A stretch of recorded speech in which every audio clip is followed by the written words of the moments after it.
ពេលស្រុកមានសឹកខ្មាំងចូលមកក្បែរយើងជាកូនខ្មែរត្រូវក្រោកការពារឈរជាខែរឹងគ្រប់ពេលគ្រប់គ្រារួមគ្នាពុះពៀដណ្ដើមយកជ័យកម្លាំងសាមគ្គីជួយទ្រទ្រង់ចិត្តស្មារតីរួមគិត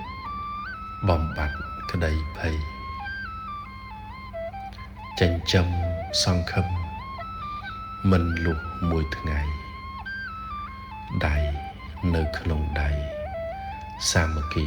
ជាមិត្ត